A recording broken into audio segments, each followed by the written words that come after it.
Welcome to the Let's Connect series of interactive meetings.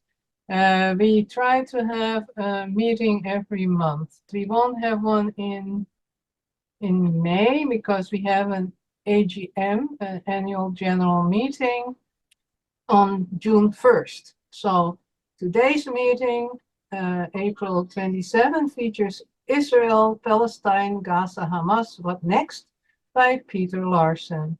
And we will give him a proper introduction later on. Mark on your calendar, Saturday, June the 1st, 2024 at 1 p.m., our annual general meeting. We will have Juan Vargas of Youth Climate Corps, who is, which is supported and set up, helped setting up by Seth Klein, one of our previous AGM keynote speakers and author. That will be very interesting, and there will be more about it in the newsletter that will come next in the next few weeks to announce it all. So it's very important for you to renew your membership if you have not done so, or to become a member so you have a say in what is going on here. We need you, we need to grow, and it would be nice to have a whole bunch of people to become a really strong organization again.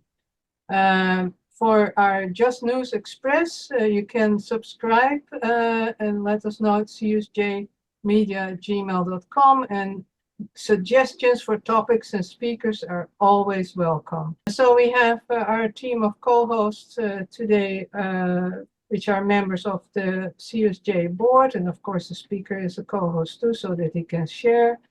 And we certainly have some more room for more members on the board. So having all that out of the way, the agenda for today is the usual one: chalice lighting, land acknowledgement, social justice issues across the country, which might be inspiration for others, and how we maybe can support you or other actions. So the main address will be after that, and then there will be another 20 or 30 minutes of question and answer. We try to be done by 2:30, but that might be challenging sometimes, especially when it is interesting. And I'm not going to curtail things just in view of time. Then now we have the traditional chalice lighting.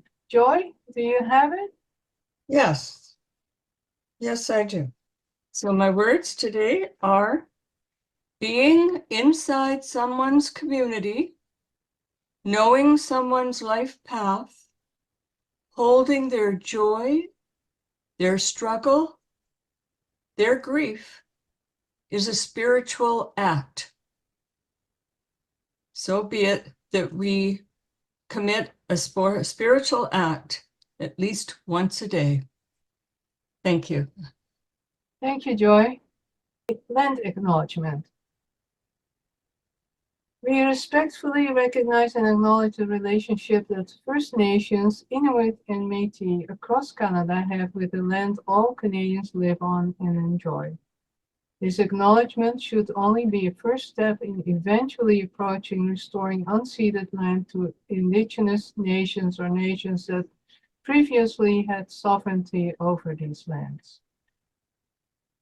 And something like that is going on in Ottawa right now with the Unitarian Church there.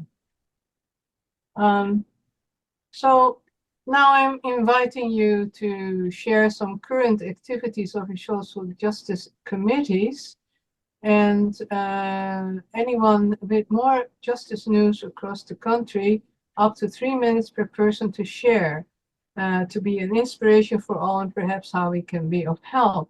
And I will start with two things. First, Hassan Diab. There is another petition out. Hassan Diab remains unprotected and in limbo after a year that France decided to basically find him guilty again in a rehashed trial in absentia in France. And it's all based on faulty evidence that was thrown out of court before, and now they did it again, and they asked for him to be extradited. So look at the csj.org news/news to see what is going on with that, or look at the left panel on our website, csj.org, and look at the posts that are there for more information. The petition has to be signed by June 10. And then there's free events, and probably Irene would like to talk about that too. The UUAMCA, the Canadian chapter for UU Animal Ministry, is recommending us to register at climatehealers.org for 2 important free events. Dr. Anita Crunch, who created Toronto's Pig Safe, speaking at 5 p.m. Eastern today. That is on, so you can register for that on climatehealers.org. And on Sunday, tomorrow at 4 p.m. Eastern, 2 daring filmmakers embark on a global quest sparked by the not so simple question, is there a spiritual way to kill an animal? And along the way, discover the biggest cover-up in the last 2,000 years. And here you see the poster for that with dear Jesus and the Lamb. And we all know that he was the Lamb of God, if you are into Christianity, to actually save, in some ways, lambs from being offered to a very strange God who wants that. Anyway, I don't know if you want to say anything more, Irene, about this? I'll just say I'll put the link to Climate Healers in the chat so that people can link onto it. And also, if anyone is interested in joining the UU Animal Ministry Canadian chapter, you can just go to the cusj.org website and click on chapters, and there's a link there that will put you on our email list. And our meetings are the 3rd Tuesday of each month at 1 o'clock Eastern. So our next meeting will be the 21st of May. And and you're welcome to join us and see if you have an interest in animals. We're looking to have people who have a wide range of interest in animal issues, and we hope to gain solidarity and share experiences and try to promote the end to animal abuse in Canada. So I will put that in the chat. Thank you.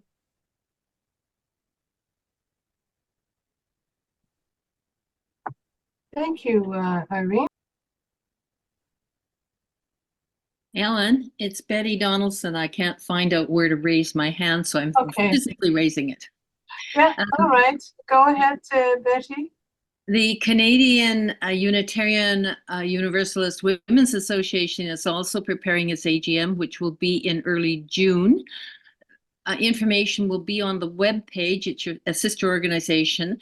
And our guest speaker is a University of Victoria professor who's just completed research on women and precarious housing, how the incidence of poverty among senior women is increasing, and she has some suggestions of what we can do about it. So for further information, please go to the webpage. It isn't there yet. We have a council meeting coming up, but we'd love to have some of the SJ people visiting us. And I'm about to propose that we give honorarium to the congregation that has the most members attending, and they can decide which women's transition society. So if you sign up, you might be able to help a local group as well. Thank you. Thank you, Betty. So blessed be, and thank you. Yeah, thank you. Kate, go ahead. Hi, the Green Team at Toronto First did the Earth Day service last Sunday, and we were focusing on ecological grief, and not on hope and not on good things that are happening, but trying to recognize our personal grief. And there was a breakout group after the service. Unfortunately, the online portion didn't happen because the tech person got sick and went home. But So it was a little bit of a schmozzle, but the service itself was good, and we're hoping to do some follow-up. And if people want to talk about hope, that's later, but let's acknowledge our grief first. Thank you, Kate. Excellent. Then thank you for sharing.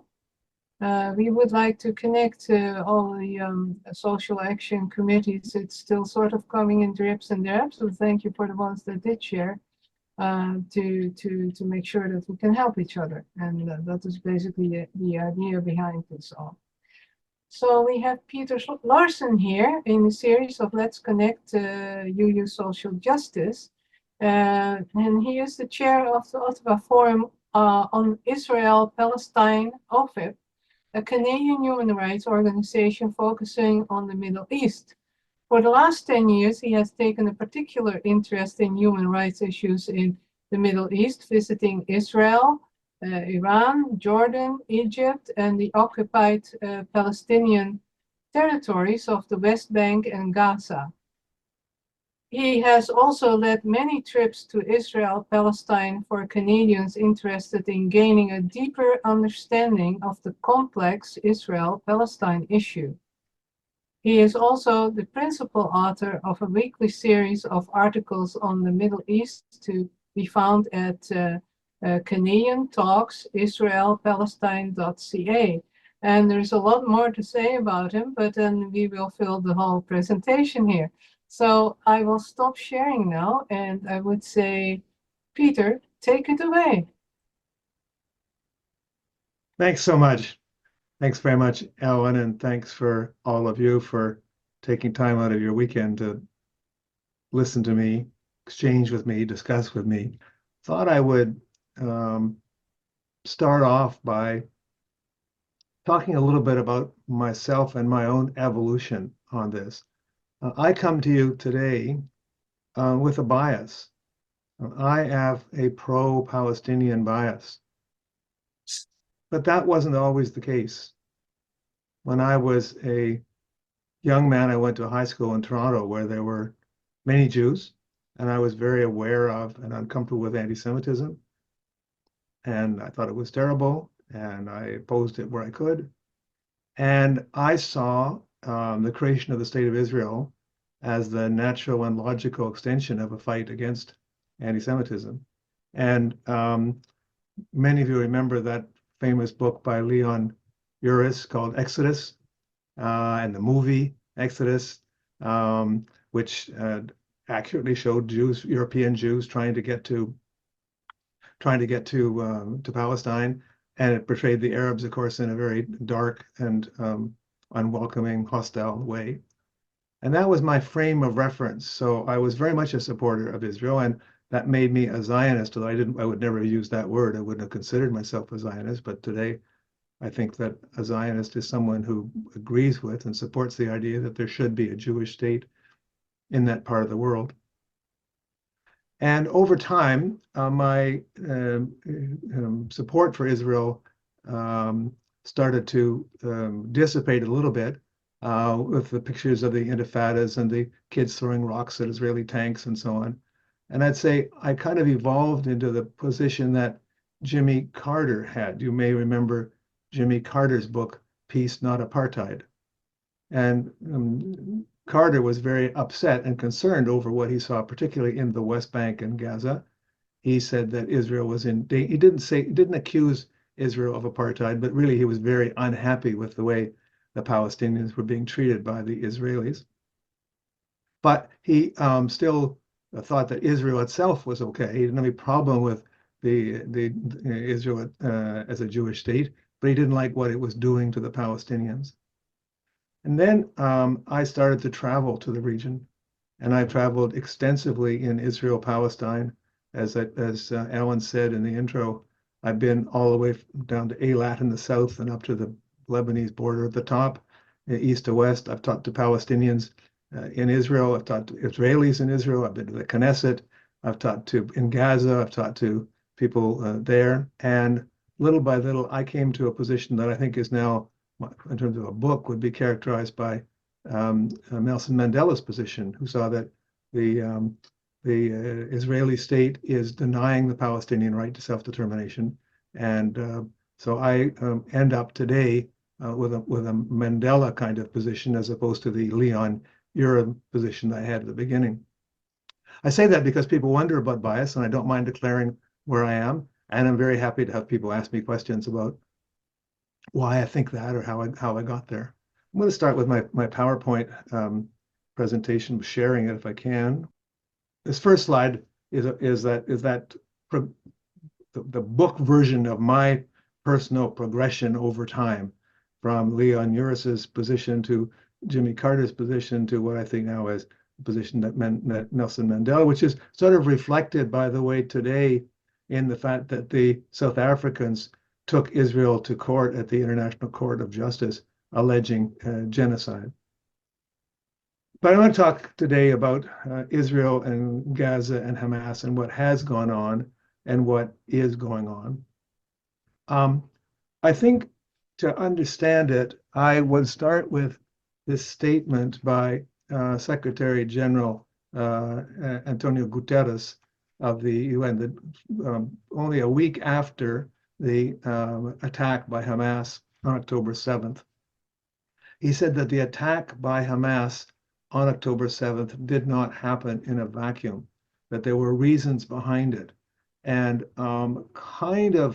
I'm making this analogy, not him, but kind of in the way that Americans were shocked and surprised that anybody would attack the Twin Towers and don't realize what America has done in the Middle East before to make people unhappy with it. The Israelis seem to think that this came out of a vacuum. There was an attack out of a vacuum. And I think we do need to go back a little bit into history. We can go back a long way into history, but what I would suggest is not going back any farther than the end of the Second World War and the Holocaust, in which, as we all know, 6 million Jews were horribly murdered on purpose in a terrible program. But at the end of the Second World War, the victors, basically the Americans and the Europeans, had a problem, and that is what to do with the Jews who had survived, who were either still in camps or who were hiding in one part or another. And the problem was we didn't want them. Canada was still a very anti-Semitic country, as was America in 1945. I'm sure you will all remember the terrible event, that boat, the St. Louis, that took people who, Jews, they first tried to go to Cuba and tried to go to the States, they tried to come to Canada, and nobody wanted them. And that boat went back to, I think it was Holland, and many of them were killed, murdered. So Canada, we felt sorry for the Jews, we felt guilty over the little we had done, but at the same time, we didn't want them here. None is too many was sort of has been used as a phrase to describe our general position at that time. And so Canada easily adopted the Zionist solution of giving those European Jews part of Palestine to make a state. I have a black mark that, can you see that? Can you see what's written in the title, UN partition? Can you see that? Oh, there you go. Okay. Yes. Okay. The way the UN dealt with it, and we can talk a lot more about the process, but the way the UN dealt with it is they decided to divide what was then British Mandate Palestine. And I'll take just for a moment, we'll look at the map on the left-hand side. And I apologize for people who know this very well, and I'm not sure that everybody does, and I think it's important to start on the same level. That orange and yellow entity is what was historic Palestine, what the British took over as Mandate Palestine in 1921. And once the British took over, starting in 1921, they encouraged European Jewish immigration there. And the European Jews did migrate significantly with the intent of eventually creating a Jewish homeland. And when in 1945, there was friction between those European immigrants and the Palestinians. And the way that was resolved by the UN was this idea of partition, which is why you have some orange, which is to be the new Jewish state, and yellow, which is to be the new Arab state. Actually, the UN resolution was actually to divide Palestine in three, because in addition to those two, Jerusalem, as you see on the map there, was supposed to be under UN administration, kind of in the same way that Berlin was under UN or Allied administration in 1945. The problem with this partition and with encouraging the Jews to move to Palestine is there were already 1 million Palestinian Arabs living in Palestine. And that could be compared to about 500,000 of recently arrived European Jewish immigrants. So about a third of the population were Jewish. But to create a Jewish state, you had to have a Jewish majority. And that left the Zionists who wanted to create this new state with three options. One is to kill off all the Palestinians, which was not something that they thought the West would, that they wanted or that the West would approve of. They had an option was to encourage more Jewish immigration, which they did very actively, but that takes a long time. But the third option was to actually expel the Palestinians. And in fact, that's what they undertook to do. They had, in order to create a state of a Jewish majority where the Jews were a minority, the option was they had to expel the Palestinians who were living there. The Palestinians, of course, resisted, but they were completely overwhelmed. Now, the UN in the West calls this partition, but from the Palestinian point of view, this was confiscation of part of their country for the benefit of immigrant European Jews. And this is what the Palestinians called the Nakba, which took place between 1947 and about August of 1948. On the map on the left-hand side, you can see it's chaos. All those arrows represent where people were fleeing. There were massacres in Palestinian villages. A significant number of those who fled to the West Bank, which is on the right side of the map here, but many fled down to Gaza. And Gaza became the largest concentration of Palestinian refugees. And that's one of the reasons why there's so much tension around Gaza, and there has been ever since 1947-48. So the Palestinian villages that were taken, here are the dot on the left-hand side, those dots are all villages that were destroyed. Because Israel not only wanted the Palestinians to leave, to come from the purple area over into the gray area, but also didn't want them to come back. And so the objective was to destroy those villages so that they would not be able to come back, nothing to come back to. And here on the right-hand side, we have a picture of the ruins of Lod, one of the 500 villages that were invaded and ethnically cleansed by the Zionist militias in 1948. Now, in 1948, in successive wars, Israel has continued to grow and continued to dispossess Palestinians. So we have here on the left-hand, the leftmost map is under British mandate. European Jews started to buy land.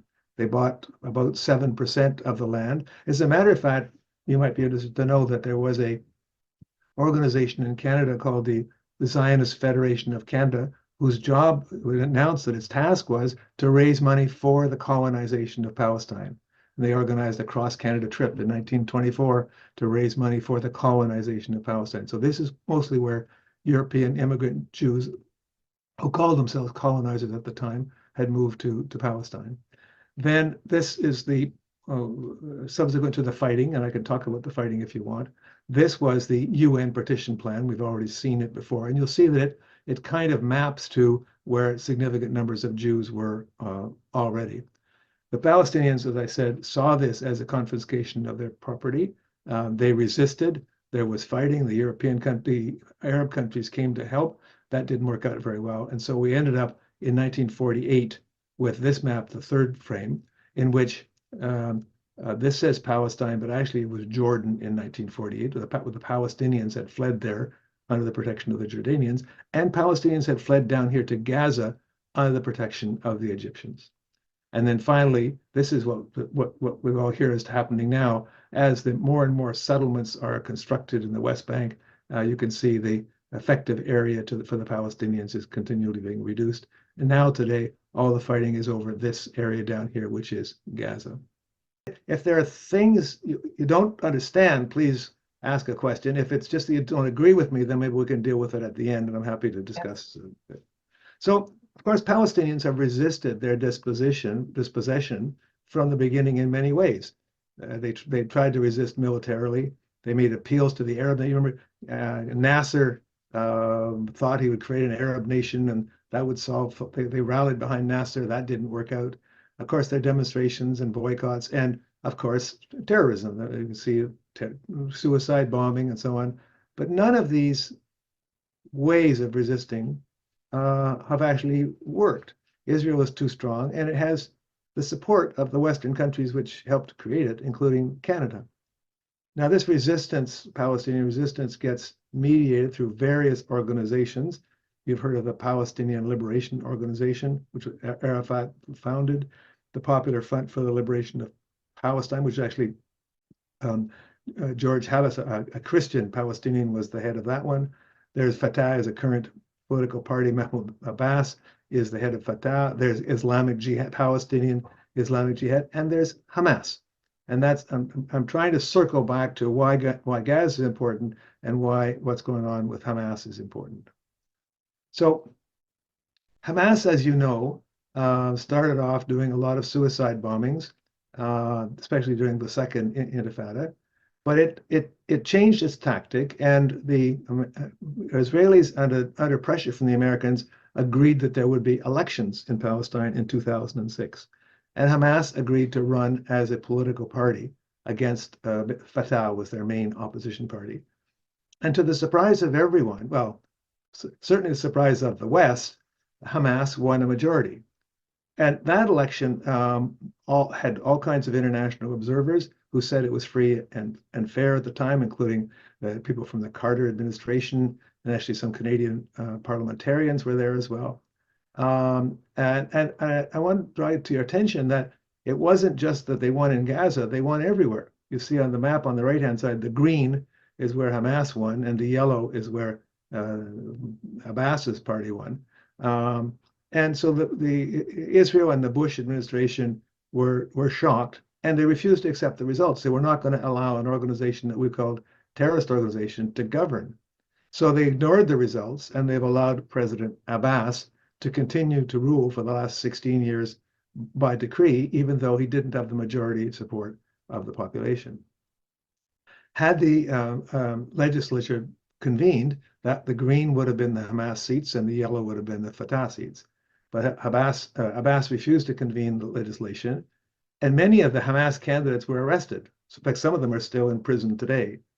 But Abbas was not able to take over Gaza, where Hamas was very strong. And so today, the PA controls the West Bank and Hamas controls Gaza. Now, I say today, that's as of October 7th. That's no longer the case.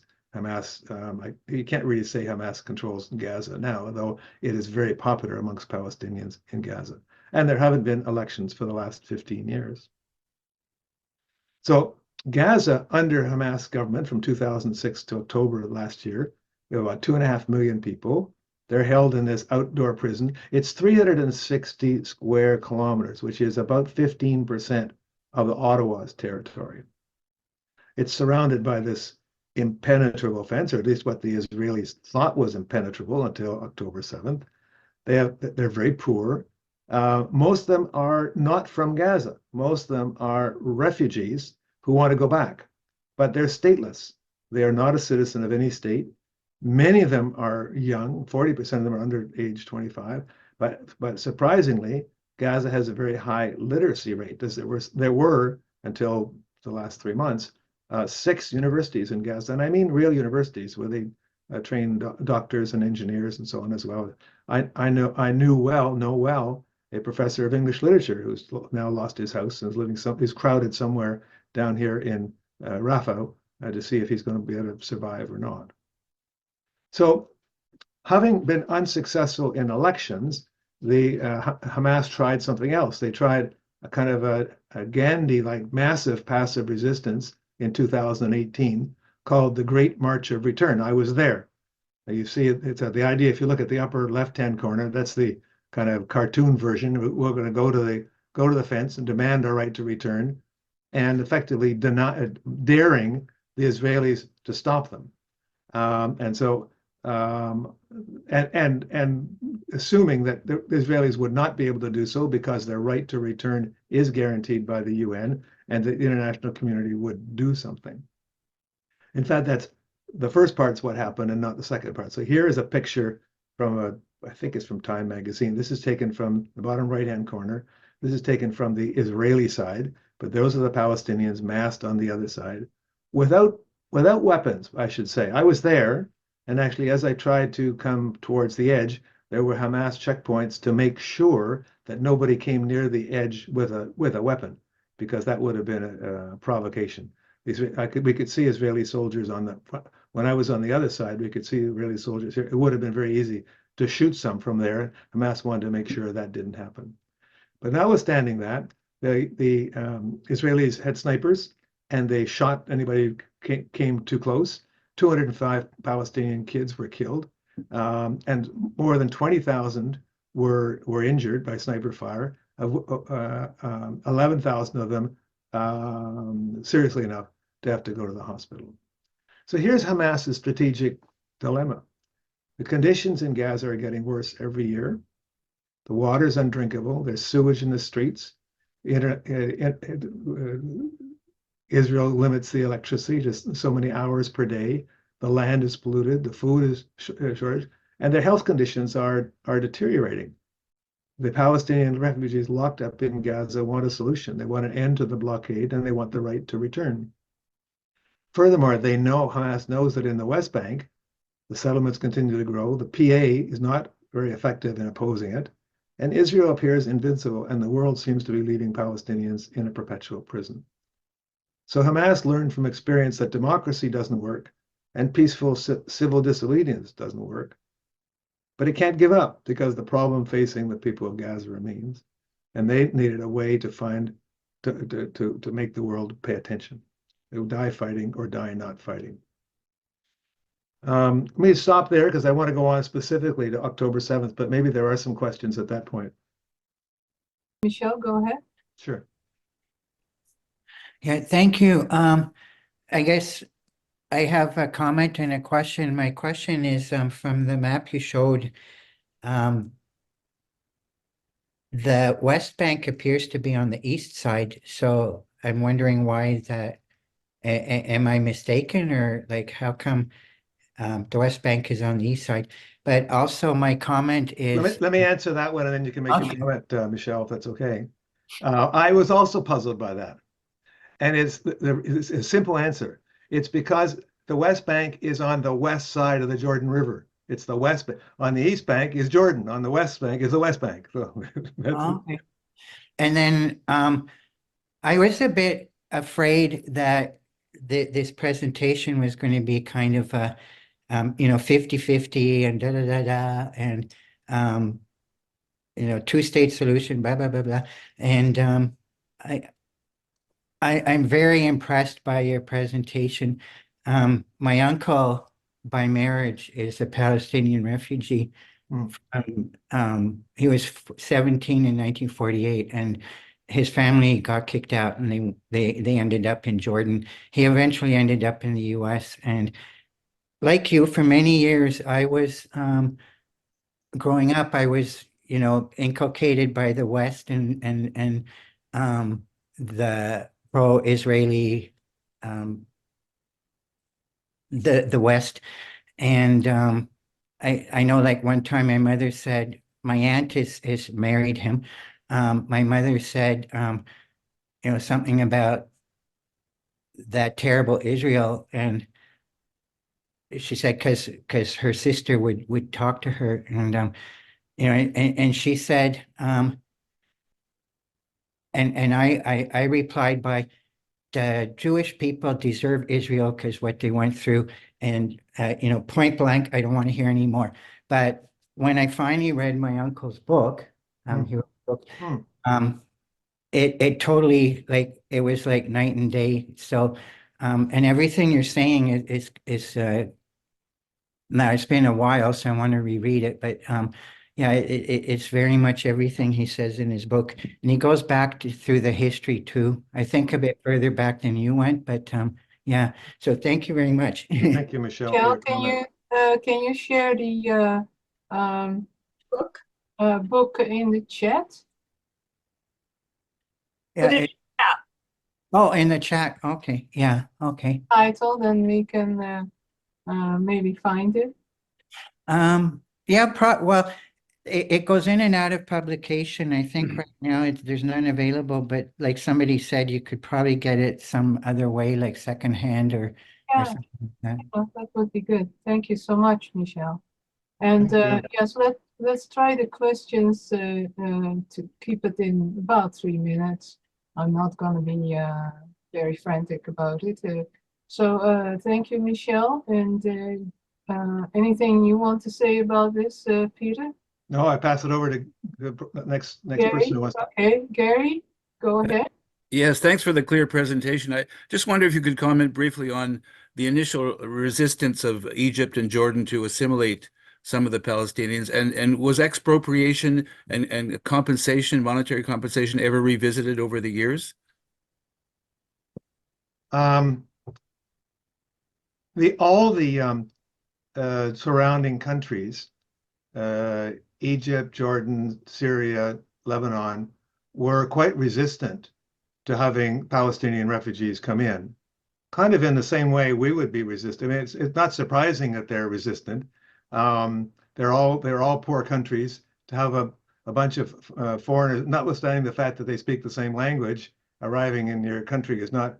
I'll give one clear example. In Lebanon, it's a very delicate balance between Christians, Maronites, Shiite, Sunni, and the Palestinians are mostly Sunni. So if you allow the Palestinians in who are Sunni, that upsets the demographic political balance in Lebanon. Lebanon did not want this at all. But the Western powers put enough pressure on the Lebanon, Syria, Jordan to take people, so they did. But they've never. The Palestinians have never wanted to assimilate into those countries. Their position is that we want to go back, and we don't see why we shouldn't go back. And so they're not lobbying for those countries to take them, and those countries, for their own reasons, don't want to take them. So that's kind of my summary of where things are there. But if there could be some international compensation, wouldn't Egypt and perhaps Egypt and some other countries be willing to accept Well, something? right now, the IMF, under U.S. pressure, has actually offered Egypt several $billions if they'll take those Palestinians from Rafah, but the Palestinians don't want to go there. So there's a lot of money on the table. Anyway, maybe we can get into this after I'll answer another couple quick questions, and then I can go on my presentation, if that's okay. Yes, Thank you, Gary, for raising those questions. Jake. Sounds good. Yes, I would like to comment on the last comment. That first, I heard that many times, and I am totally don't understand how anybody can say to a Palestinian who lived there for hundreds and hundreds of years, why don't you go and live in Egypt? Why? This is his place. It's like telling anybody from any country that there is some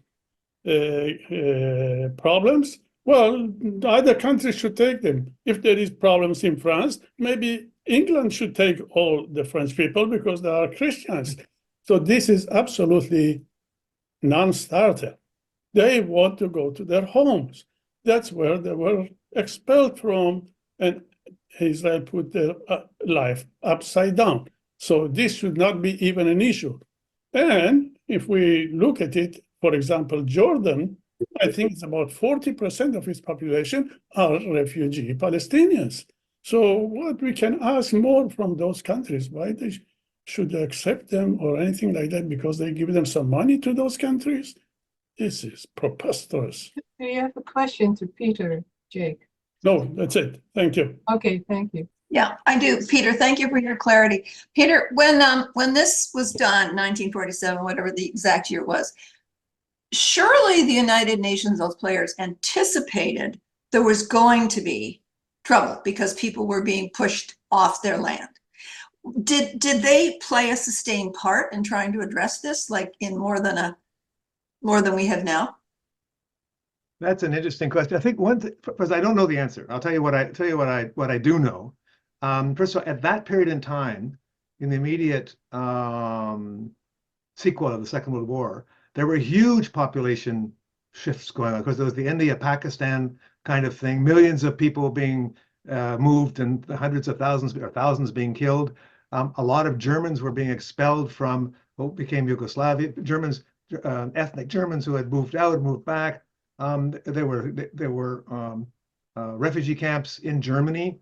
A friend of mine, a Jewish friend of mine, was born in a refugee camp in Frankfurt in 1948 or something like that. So there was a lot going on, number one. Number two, I don't think we didn't have the kind of communications we have now.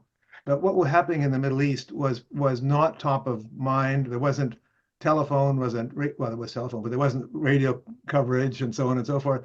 So I think, frankly, the world was willingly sold a bill of goods, namely that this is a land with no people for a people with no land.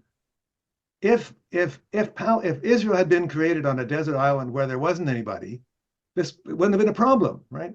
But the problem was in 1947 there was no place in the world that was arable, that was livable, where nobody was living. The world had filled up by then. Maybe 1,000 years earlier it would have been possible too, but by this time, so wherever you went, there was even a plan, or it never got very far. The British offered Uganda to the Zionists, so they could have. Patagonia.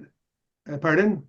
In Patagonia. No, I'm talking about Uganda. I'm talking maybe Patagonia as well, but I'm talking about Uganda. So imagine that. So let's imagine that had been adopted, and they'd created a Jewish state in Uganda and kicked out black people in order to make a Jewish. All of a sudden, you would have discovered there's all kinds of anti-Semitism in Africa because people don't want that. So I think it was in my view, it was partly based on guilt and good intentions, partly based on racism. We're still in a colonial era. All those boundaries of those countries had been divided by the imperial powers in the first place. And I think that the people in the third world didn't really count. And now they're counting. That's my view, but I can't prove that, but that would be my basic thesis. Shall I go on, Ellen? Yes, please go on. I don't see any more hands. So Okay, so I'll go to the share screen. All right, there we go. I want to just share with you my own thinking when I heard the events of October 7th. And I have to share with you that when I first heard about it, I was happy. I was happy because I have been to Gaza a couple of times. I've talked to those young people, not the same ones, I don't think, but in Gaza, I told you that the population are basically all very young people who have no future. They have been shot at, they've been bombed, their uncle's been killed, their brothers lost a leg, they've been shot at by Israelis on when they try to do the Great March of Return. The UN passes resolutions saying they have the right to return, but nobody cares. So it was like the lion had escaped from the zoo. These young kids had lived their whole lives in this, what I would call, or what some people call, an outdoor prison camp. They wanted to get out. So they went out and they attacked their military captors around them. And they killed more than 300 Israeli, I would call them prison guards. They were soldiers, but they were prison guards. So I was happy about that. I mean, but then I started to hear the stories about the atrocities. And my heart started to sink because, first of all, the stories were terrible. Just atrocities, whether it was, you've heard these stories about babies being beheaded or women having their breasts cut off and thrown around or raped or I don't even want to, terrible, terrible stories. Oh my God. And my heart sank also because I was thinking of these young people who are so angry and so hostile over their whole lives being wrecked so far, thinking that maybe some of them would have done it. Maybe some of them would have done it. So I began to become very, of course, concerned. But then as time went on, reports started to emerge that maybe some of this stuff, some of the allegations weren't true. President Biden had said he'd seen the babies who were beheaded. Well, he's now walked that back. Blinken said there's some Hamas fighters had killed some Jewish families in a kibbutz and then sat down and ate their meal at the table. A lot of the exaggerated stories, the terrible stories, have been walked back. That doesn't mean that all of them have been walked back, but some have been walked back. And so I come to the conclusion, I know that atrocities happen in war. I looked it up on Wikipedia. Wikipedia says that 10,000 German women were raped by American soldiers in World War II, and at the end of World War II. That doesn't lead me to condemn the American military, which I think was doing the right thing. I think that the individual soldiers who do that, those acts cannot be accepted. They need to be condemned, and the people should pay for them. But I'm not prepared to join in the chorus that's saying what Hamas tried to do on October 7th was horrible. According to international law, the oppressed people have the right to resist, including resisting by armed force. They don't have the right to kill civilians. They don't have the right to rape women. They don't have the right to do that. But for them to organize this military escape, in my view, is entirely acceptable. So here's a map of Gaza, and around Gaza, Israel had a number of military bases. This right here, the checkpoint arrows, that's where I would enter Gaza when I would go in.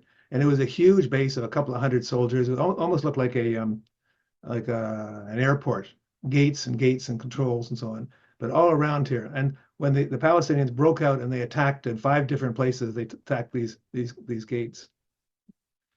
There was about 24 hours of fighting. 1,200 Israelis were killed. So 300 of them were soldiers, but that means 800 of them were civilians, which I don't condone, don't approve of at all. And 200 plus hostages were taken back to Gaza. Now, the Hamas says the reason why they organized this was, one, to show that Israel was not all powerful, that it could be defeated.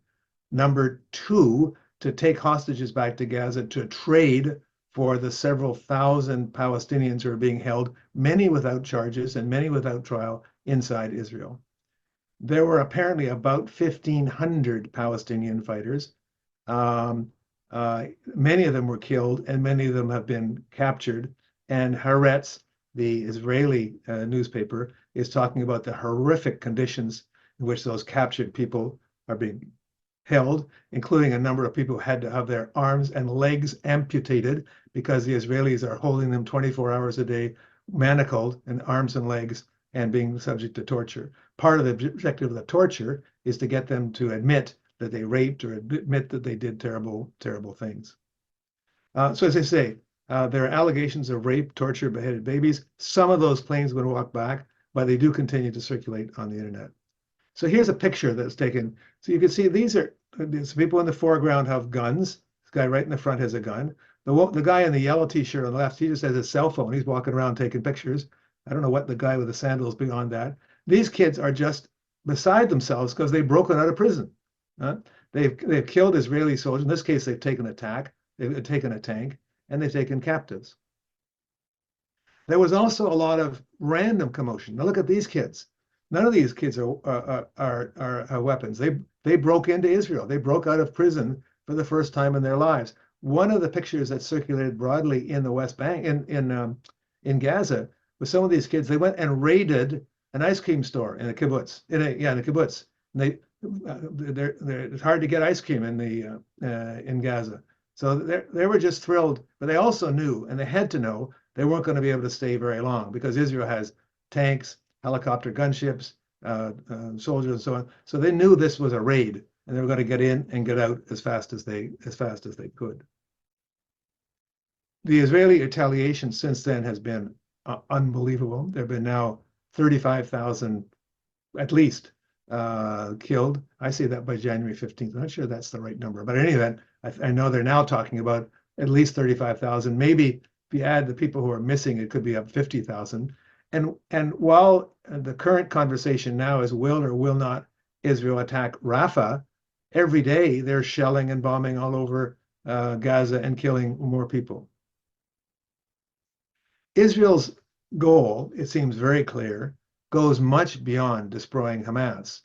It is, in my view, the further ethnic cleansing of Gaza, to drive the Palestinians out of Gaza. This is a second Nakba. Now, I want to remind you that Canada is not just an innocent bystander in this. We proposed confiscating part of Palestine to give it to European Jews. We didn't object when Israel expelled the Palestinians. We didn't object when Israel expanded its borders. We told the Palestinians they cannot join the International Criminal Court. We ignored the results of the 2006 election. We've made it, our parliament has said that it's anti-Semitic to support BDS. We've allowed Israel to continue to bring in hundreds of thousands of Jewish settlers. And we signed a free trade agreement with Israel. So we are not just bystanders. We are actually aiding and abetting this current situation. Okay, so I'm going to stop it there, and maybe I can ask if there's any discussion. And I'm very happy if people think I've been unfairly biased or think I've said things that aren't true, or they are not sure, they wonder if I'm exaggerating, please speak up. I would like to get into a discussion. It doesn't really help me to only talk to people who agree with me. It's much better to talk to people who disagree a little bit or a lot or whatever. Alan? Yeah, thank you very much, Peter. I see some questions. I have a question myself too, but I will wait till others have spoken. Please questions, not just statements, if you can. Ellen, excuse me. I don't want to interrupt your normal protocol, but just so you know, I'm very happy with people making statements that are contrary to what I think. Okay. Well, I'm just looking at the time, that's all. So we have a little bit of curtailing, but I'm not going to be frantic about it. So first we have Joy here. Joy, you have your 1 minute on. And you're muted, Joy. Joy, you're muted. Okay, sorry. 1 minute, I'll give you a 30-second warning and then a wind-up warning. Okay? And we don't mute you when you are continuing speaking, but to give other people a chance too. That is basically why we're doing this. Yeah. Thank you, Joy. Jake. Jake, you're muted. Yes. Yes. I wanted Peter just to have a comment about expanding on October 7 when Hamas people attacked Israel. That now it's known that there is no shred of evidence still from Israel about the rapes, about the baby beheading or anything like that. They're trying very hard to do that. The same thing like they tried with UNRWA, which so far no evidence whatsoever. Also to add that Israelis, when they finally came after 5 to 7 hours with the helicopter gunship and the tank, they started firing left and right, incredibly crazy. And there are many Israelis that were there, they are saying that. So many of the people, or Israelis with Hamas fighters that got killed in that day were killed by Israeli soldiers. So just to blame them that they killed about 1,139 people, Hamas, that's absolutely not true. Okay, maybe the majority even were killed by the army, Israeli army, because they don't want to allow any hostages ever to be taken outside of Israel. Thank you. Jake, I think a lot of I've heard that before, of course. I think there's a lot of good arguments to support it. My position is that we really need an independent investigation. I think some of the Israeli claims have been walked back. Some others we don't know. I would like to see an independent investigation, and I take it as significant that Hamas has said they would appreciate an investigation by the International Criminal Court, and Israel has said, no, we don't want one. So I think that's indicative, I think, of the situation, but I'm careful in saying one is right and one is wrong. Thank you. Do you have anything more to say? Or shall we take your hand down, Jay? Then we have Michelle. Go on. Thanks. I just have a quick question. It said that you might have a possible solution, so I'm wondering what your opinion is on what could be a solution. Is it the South Africa thing? Let me just, people have talked about a one-state solution, a two-state solution, a three-state solution. I'm not there. I don't have to make any compromise. I have no skin in the game. I'm a Canadian observing this from a long ways away. I take it as a fundamental characteristic of humanity that where there is inequality and injustice, there is resistance. So the only answer has got to be equality amongst Palestinians and the Israeli Jews who live there. How that's structured, one state, two state, three state, I don't know. And frankly, I don't care. I am interested in the issue of equality. I think it's the only thing that will work. If people want to say, if some people support a two-state solution, my view is try it. I don't think it'll work because I don't think it solves enough of the problems. But that's up to the Palestinians and the Palestinian Israelis to work out. But it's got to be equality. I mean, the reason why we get along basically well in Canada is that discrimination and oppression is illegal. And not only is it illegal in Canada, it's culturally unacceptable. If a Jew wants to rent my apartment, I can't say to him or her, you can't rent my apartment. People do it, but it's against the law. And if I get caught, I can be pursued by law. And furthermore, if I wouldn't tell my friends that because they would say, you're a racist, right? So in Canada, in our culture, we don't accept that. In Israel, it's very different. In Israel, there's no such thing as a Charter of Human Rights. Inside Israel, I'm talking about, not about the West Bank and Gaza, but Israel. And furthermore, it's quite acceptable to discriminate. If you're in Israel, you have to have a document that says whether you're Jewish or not. And if you're a Jew, you get certain rights. And if you're not Jew, you don't get them. That's not true in Canada. You don't carry a document on you, that the Canadian government document that says whether you're Jewish or Christian or Unitarian or whatever, because the Canadian government doesn't care. Mm-hmm. Right. Thank you, Peter. I have a couple of questions in the chat, and I also see that Betty has her hand up. So Betty, go ahead first, and then we will go to the chat. I also put my question in the chat. Oh, you did? Okay. It became commonplace to say that World War II evolved out of unjust solutions of World War I, the economic penalties. I am wondering if World War III is evolving out of the unjust settlements of World War II. My perception of Israel also has changed. I now no longer see it as a European nation, which I think I did before. I see it as Middle Eastern. I'd like your comments on both of these statements and clarification. Thank you.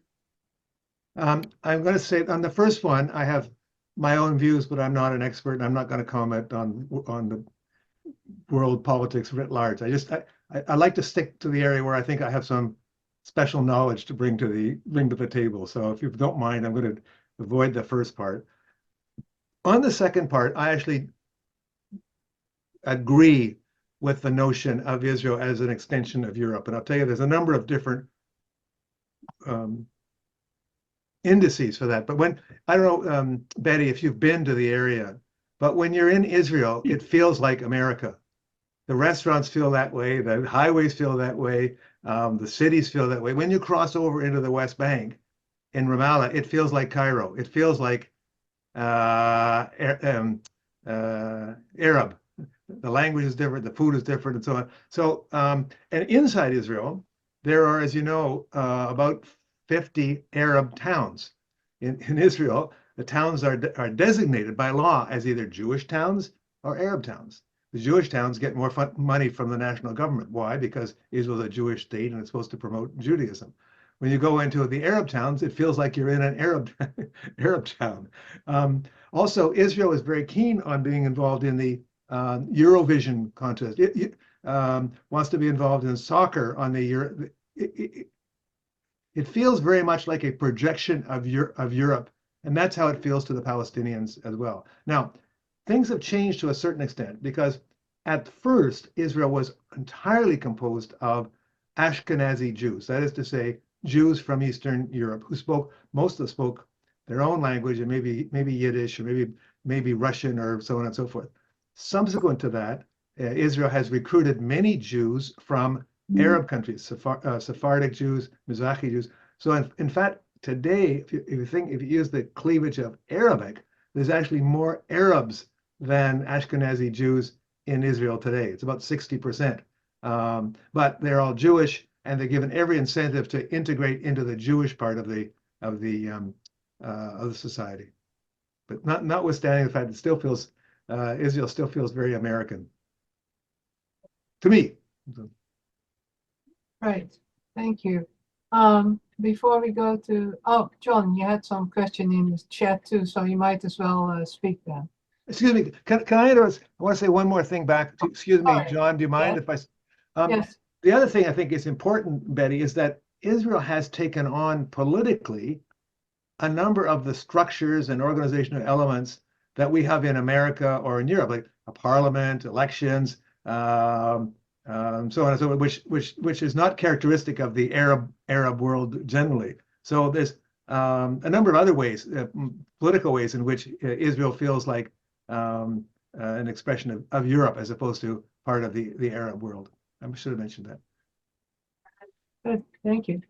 Then John, go ahead. Is that me, John? Yeah, John Roll. Yeah. Okay. Peter, I wanted to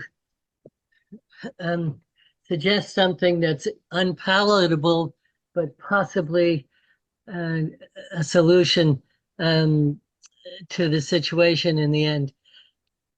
Unfortunately, I think the West Bank is now no longer a viable state for Palestinians because, as you can see on the map that you showed, they are by far the minority of territory is occupied by the Arabs now. That the settlements have really taken over 50% of the West Bank.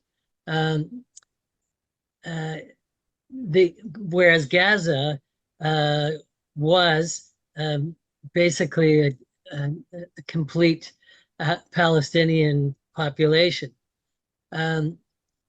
My sense is that, the opportunity was missed over 20 years ago with Oslo and then 2 other compromises that were done to create a Palestinian state. I think in the last 20 years, it has become unviable to have a 2-state solution that has West Bank. It's just, it becomes, you would have to have complete dislocation of Israelis to create a Palestinian state, or complete, no, you don't need dislocation of Palestinians, because if Israel took over the West Bank, annexed it, there would be many Arab towns just like there are in Israel. But Gaza is a potential viable Palestinian state. It's totally destroyed right now. But if that were declared Palestine and maybe expanded 20-25%, maybe even some expansion into the north area of Egypt, you could have a viable Palestinian state. It would need a tremendous amount of investment by Western powers, and I would hope by Israel as well, to reconstruct, just like a Marshall Plan at the end of the Second World War. But I think that's the only physically viable Palestinian state that could be created now. That's the way I see it geographically. Right. Okay. Sure. Thank you, John. Do you want me to comment on that or? Yeah, it sounds like a crazy idea. It's unjust to Palestinians, but I just don't see any of the other solutions being viable anymore. Okay. So I think I'll start off with your last thing. It definitely, in my view, is unjust to Palestinians. I mean, first of all, how do you imagine this? What will the 1.3 million Palestinians who live in Israel do then? Will they continue to live?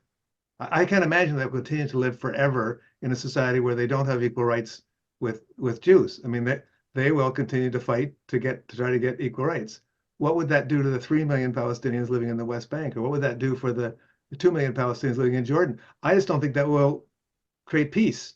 I mean, you can draw a map and carve it up and so on, but I just don't. My objective is to sort of move towards peace, and I don't think that will do it. I see your point. I mean, if Israel has to, at some point, have a reconstruction of its own state to give, I don't see equal rights, but to give substantial rights to Palestinians more than they have now, enough to be able to placate the population. But there needs to be some perception of some win for Palestinians. And if Gaza was declared as Palestine and a greater Gaza created as a Palestine, perhaps it would reduce Palestinian hatred. Okay, if they got some win out of it. I think the Palestinian hatred is far overplayed. The Palestinians want their land back. Not giving their land back doesn't solve the problem, in my view. But sorry, I don't want to be obstinate on this. I think it's good to think about different options, but I don't think that's going to work. Okay, we have some. Thank you. We have some. Let's remove the spotlight for a minute. We have some chats in the or some questions in chat or remarks.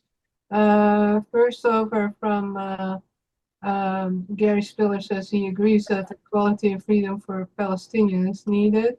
I think it will probably solve something, but we have scrambled eggs here. How can you unscramble it?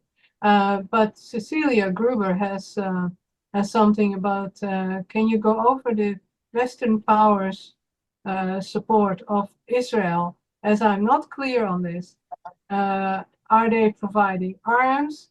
And is this the reason why they are not supporting a ceasefire? What do you think it will take for this to end? Right. Okay. Well, as I said from the beginning, that's a very good question, Cecilia. From the beginning, when Israel was created, it was created basically by the Western powers. That vote on November 27, 1947, the Americans spent a lot of energy making sure that the UN voted in favor of Resolution 181, which put forward the partition of Palestine. And I also think that if that vote were to take place today, there's no way it would pass. At those days, the UN was basically composed of Europe and some Latin American countries, not exclusively, but it was a European-dominated UN. Now there were 43 members of the UN, I think, at that time, and now there's almost 200.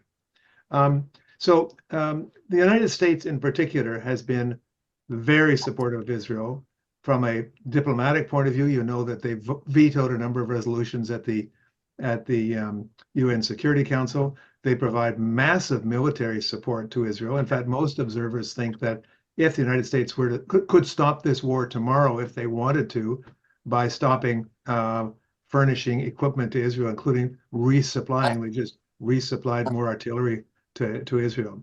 So, and then I think the other countries, including Canada, why does Canada go along with this? I think, and not everybody agrees with it. Some people think it's because of the Israel or Jewish lobby here in Canada. I think that is significant, but I also think that if you're the Prime Minister of Canada and you know that the Americans are very supportive of Israel, and you know that we can't do very much about it, why in the world would you do something to get the Americans really angry with us over something that we can't do very much anyway? So I think from a practical politics point of view, Canada basically goes along a little bit more critical of Israel than the United States, but not very much. Now, the whole question about the ceasefire is interesting because everybody in Canada, not everybody, but 90% of people in Canada want a ceasefire. Okay, the question is, what do we mean by a ceasefire? What Israel proposes is a temporary ceasefire. So we'll maybe do a ceasefire for 6 weeks or 8 weeks, get some food in, maybe some medical equipment and so on, and then things could start up again. Hamas says, no, we're going to hold the hostages until we get a permanent ceasefire. And one of the reasons they say this is that Netanyahu has already said, as soon as we get the hostages back, we're going to wipe out Hamas. So the hostages is what is Hamas's main bargaining chip here. If they give up the hostages, they have no protection whatsoever. So I think the fight is not over whether it should be a ceasefire, but whether it should be permanent or whether it be temporary. Hamas is saying it has to be a permanent ceasefire, and Israel has to get out of Gaza. You're not supposed to be here, and you should be out of here. That's the Hamas position. Great, thank you. We have a few hands up, Michelle and Artie and Jake. Now, Michelle has already spoken a couple of times. Artie and Jake, well, Artie not yet. Jake has two. So I'm going first to Artie, then to Michelle, then to Jake. So Artie, please unmute yourself, and yeah, there you go, and go ahead. Yes, thank you very much for this very informative talk. I really appreciate being orientated on this issue. I'm living in Finland, and I'm much focused on the Ukrainian war and how Finland is getting mixed up in that conflict. But I do read the New York Times and so on. There's some things that puzzle me about this situation, which I hope you can clarify. First of all, there was that election 15 years ago in the Gaza, but it seemed to me that since that time, Hamas, the Hamas is propped up as a proxy organization, probably fair to call it a terrorist organization, financed by various wealthy oil states who are very anti-Israel and anti-Semitic. So their depiction as representative of resentful Palestinians who want their country back, and most of those people are octogenarians, are probably not prepared to move anywhere anyway, and probably would not survive such a move. I'm very aware of that because I'm living in a seniors home myself.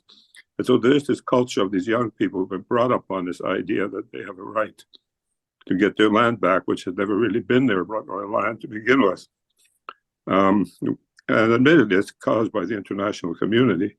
But we have similar situations where we have these impossible historical situations. Some people are thinking that the Aboriginals in Canada should get their land back and the Europeans should get out of there. Some people are thinking that the Africans who were brought to Canada, to North America, should all be confiscated, billions of dollars to correct that historical error, and so on. These are all historical issues, historical wrongs, but there's no way these solutions are going to happen.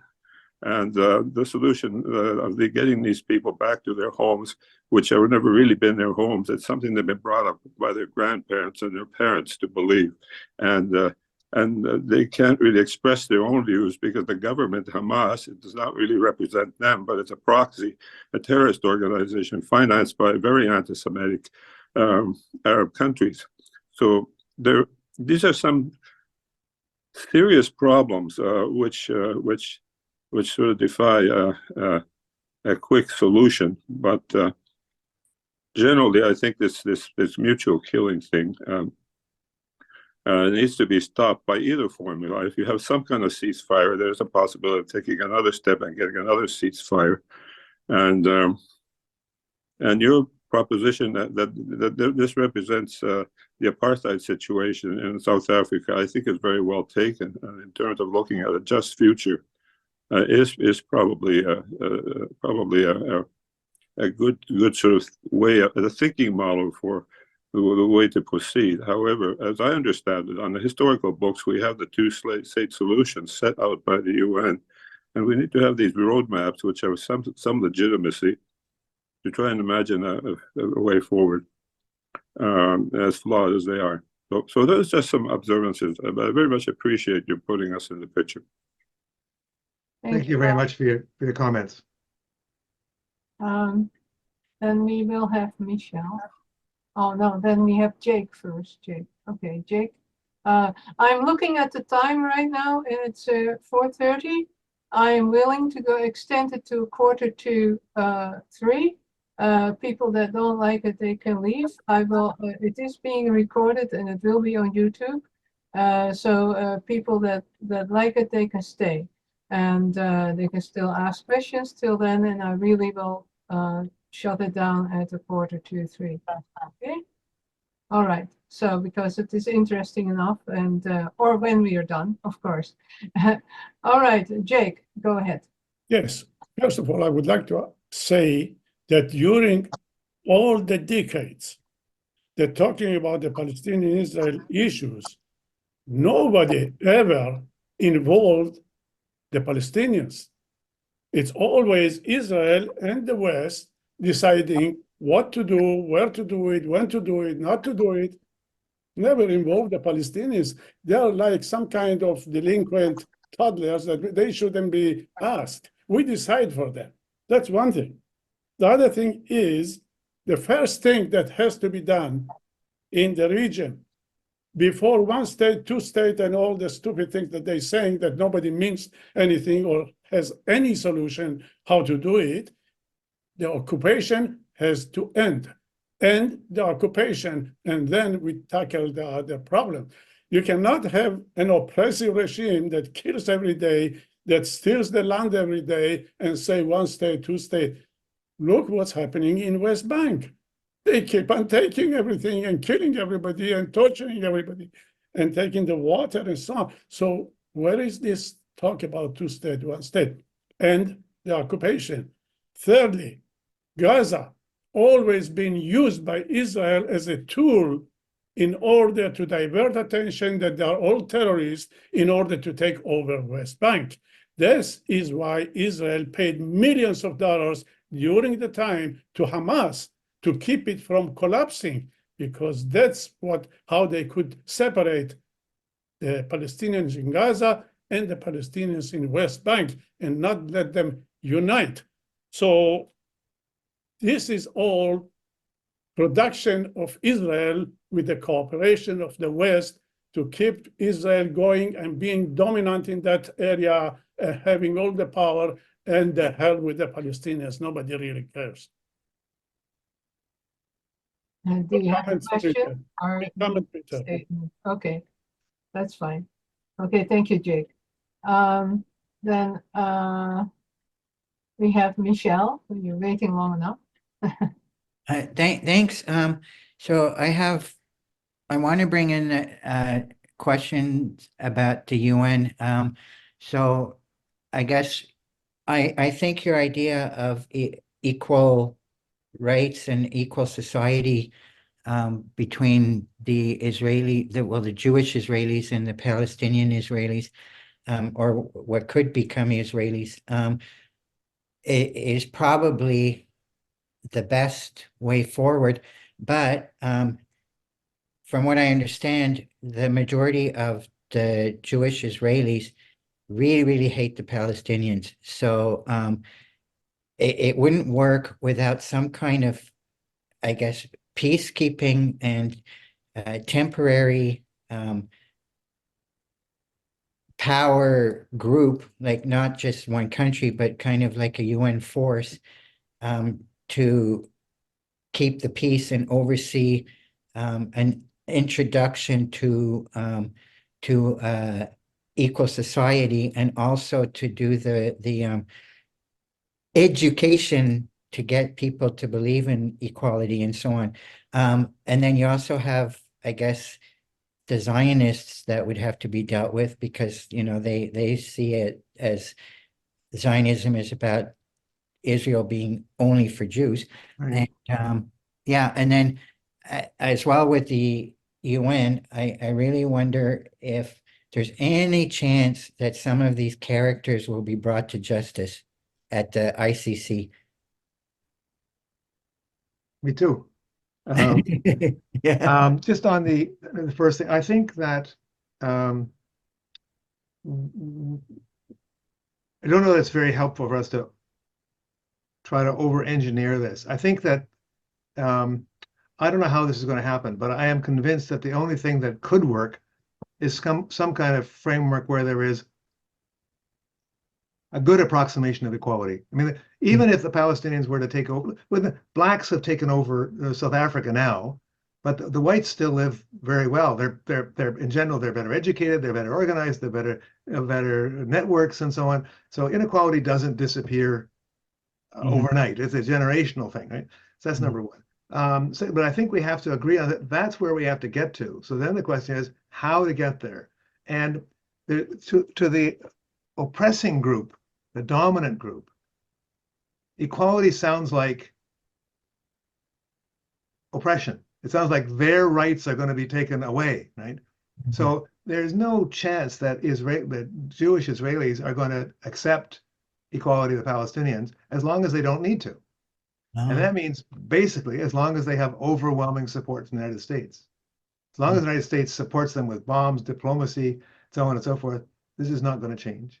So this gets a whole other question about American politics and how that's going to change. But I think that as Unitarians, it's got to be about equality. And how are we going to get to equality? And that's got to be the lodestar. Okay, thank you. We also have actually Eleanor had the hand up. Let's go there first, and then we go to Gary Spiller. You may have already spoken to this to some extent, but I just from a very layperson point of view, it seems to me that there are ongoing atrocities in the West Bank.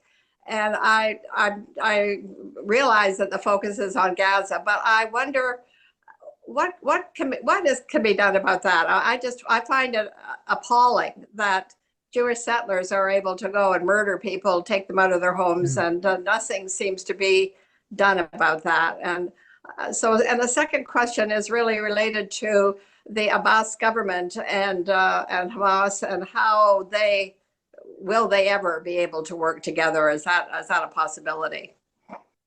Thank you.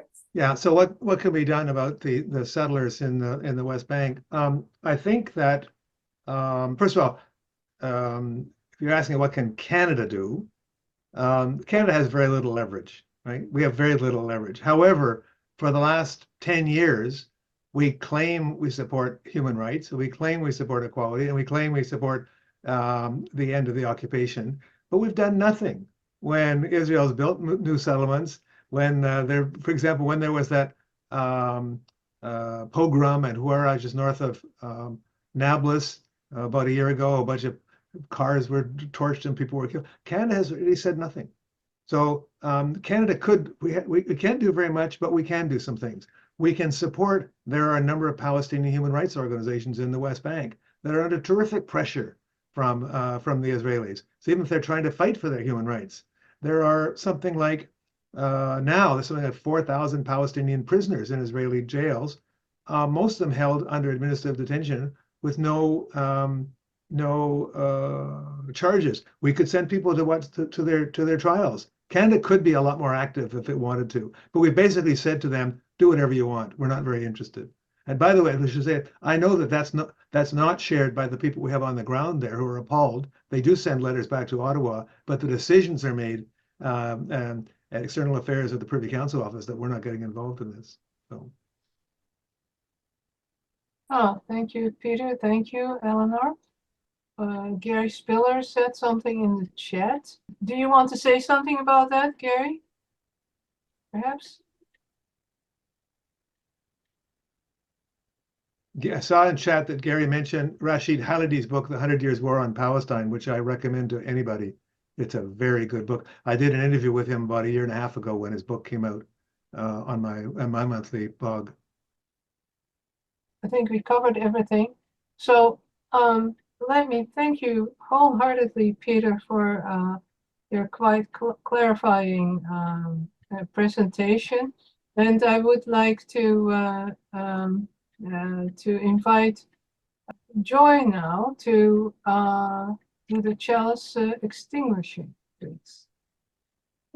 Thank you, Ellen, and thank you to all of you being here to hear this most important information in the conversation that we've had about it.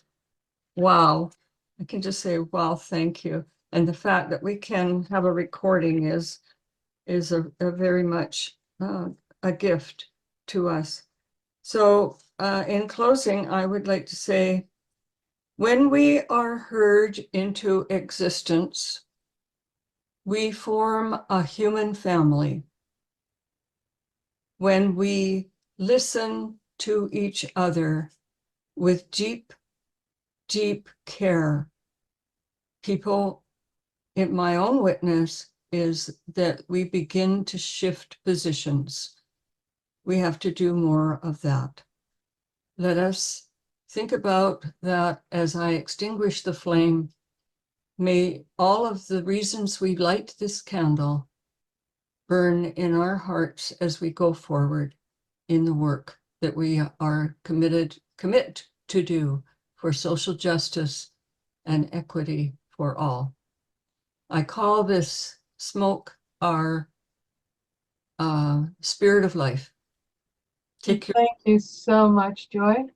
That was very inspiring. So thank you all. I'm going to share one more screen. Can I say something, some final thing, if it's all right, Ellen? Absolutely. I just want to, first of all, thank you and all the people watching for taking the time to listen to me. As Ellen said in the introductory slide, I write a weekly blog called Canada Talks Israel Palestine. I encourage anybody who wants to sign up for it. I also do a monthly webinar series where I interview people for an hour long, kind of like this, only I invite people who are real experts to talk about what's going on. So thank you so much again, and have a good weekend.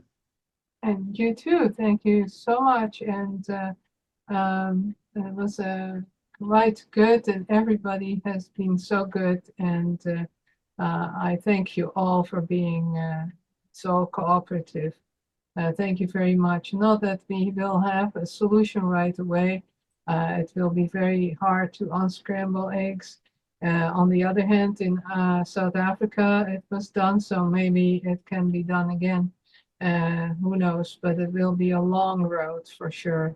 So thank you for thinking with us all. So here some resources. So first of all, Peter's website, Canada Talks Israel Palestine.ca for more info, and we will repeat that again in our newsletter that will come out very soon to announce the annual general meeting that is on the 1st of June. Then other resources are, of course, our own website, csj.org. Please become members if you are not yet. Renew your membership so you can vote at the AGM to see if we're going in the right direction and we're doing a good job or not. There is also csj.org Just News for the Just News Express. Just News used to be a big paper that would come out once or twice a year. Now we just have an express version that comes out per email. We have a discussion forum, which is the CSJ forum. You can join the forum, send an email to csjmedia@gmail.com, and questions, remark to the same address. YouTube.com, we have a channel, also CSJ Media. So if you go youtube.com/@CSJ Media, you can see all the previous presentations we've had, and that is quite a number now.